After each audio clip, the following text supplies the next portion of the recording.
Right now, joining us in our book talk segment, really interesting book that she has written. We all know what Rice Krispie treats are, but she's kind of taken it to a brand new level. This is called Treat Yourself: How to Make 93 Ridiculously Fun No-Bake Crispy Rice Treats. We're joined today by Jessica Siskin. She's a food artist with Mr. Crisp and based up in New York City. And Jessica, good to talk with you. How are you today? It's so good to be here today. I'm good. How are you? I'm doing great. You're in New York City, my former hometown, near there. How are things up there today? Things are good.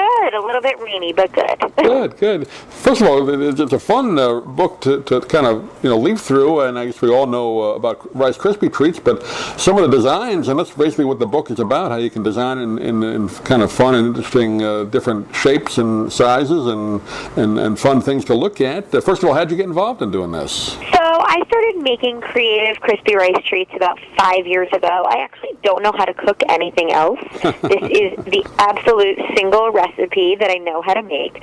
So I was invited to a potluck birthday dinner about 5 years ago, and I decided to get creative with the one thing I knew how to do. And I ended up Googling Rice Krispie treat surfboard, and there was a recipe that had food coloring in it. And when I realized that you could add food coloring to that traditional recipe, I had a light bulb moment where I realized that I needed to immediately make a Rice Krispies treat cheeseburger, which is what you see on the cover of my book. Right. I made it, and everyone I knew freaked out, and I just kept experimenting for about a year before I started the Mr. Crisp Instagram account. Yeah, everybody that had it be as a kid growing up, it was just basically in a form of squares. If your mom made it for you, or if you bought it in the store, but you've added a whole new touch, and the food coloring is the key to, or at least a big key to it, right? So you can make it look like something else.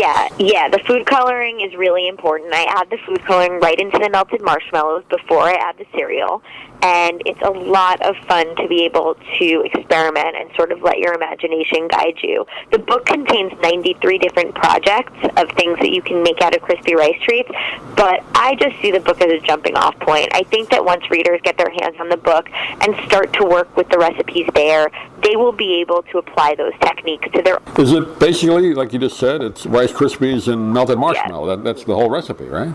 Yeah. That's pretty simple. And now some of you talk about the cheeseburger on there, and we'll get into some of the other fun designs, but do you need any kind of molds or anything to make these other things that you can,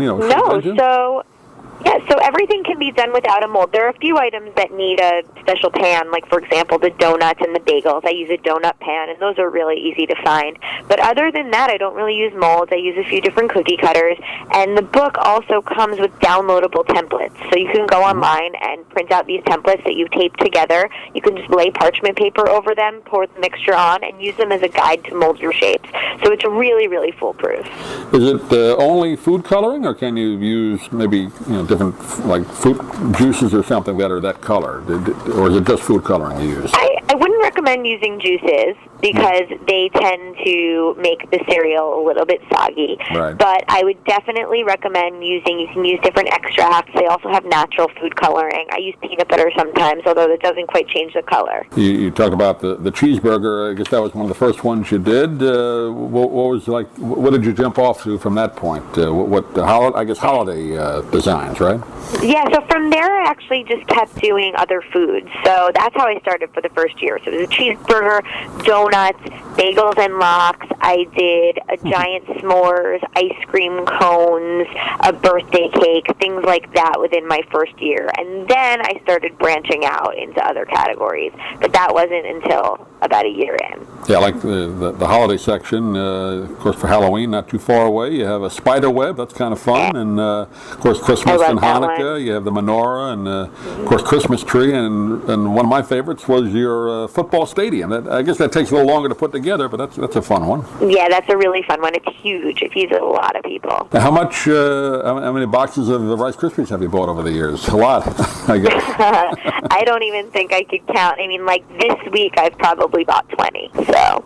And for it's pretty wild. For a design, do you need a full box, like for the cheeseburger, or how many things can you make with a box? It depends. It usually takes about 1 9-ounce box to make a treat. Mm-hmm. Some of the other good ones, I thought, you got your Eiffel Tower in there. I like that. And and your gumball machine, and you do different animals as well. So you must have an artistic bent, though, because these are really good-looking things. Did you have that kind of before, like how you could draw and all that, or how did you put those together? Well, I'm not really that good at drawing, actually, which is funny because people constantly ask me for sketches before I make their treats, but I'm not great at drawing. I'm just a sculptor, I guess, and I'm a really good copier, so I can copy any image in Rice Krispies. But yeah, I mean, there's a really wide variety of treats in this book, and like I said, I hope that people don't just stop here. I hope they make their own treats using these techniques. And then talk a little bit about, we mentioned it at the beginning, Mr. Crisp. That's your business, isn't it? So you do these kind of designs for people? So I make custom treats for customers in the New York City area, and I also have an Instagram account where I showcase all my work. And it's really, really fun to be able to interact with people throughout the world on Instagram and share my Rice Krispies art. Do you get a lot of people sending you their own designs after a while? Pictures of it? I do. I get a lot of people, yeah. And so if you want to look on my Instagram, you can find me. It's MISTER_KRISP. That's the same as my Twitter. And, if anyone out there makes treats or has any questions about making treats, you can reach me there. Well, it's a great idea for a book, and again, you have the downloadable templates, and it's all right there for you, called Treat Yourself, How to Make 93 Ridiculously Fun No-Bake Crispy Rice Treats, and we've been talking with Jessica Siskin today. And Jessica, give out, again, your website for people to get more information about the book as well. Yeah, it's MrCrisp.com. That's MISTERKRISP.com. Great. Jessica, pleasure talking to you. Hopefully we can do it again. Congratulations on the book, and we'll hopefully do it down the road. But thanks for being with us. Thank you so much for having me. I'm Stan Brock. 30 years ago, I formed Remote Area Medical to help people overseas. But then we found generations of families in America isolated by poverty from the health care they need. Together, we can take dental, vision, and medical help to 1 million adults and their kids, right here at home in the United States of America. If you'd like to order the book we're talking about, please go to DougMilesMedia.com and enter the author's name in the Amazon search box. Thank you for listening. Please come back soon for more conversations here at DougMilesMedia.com.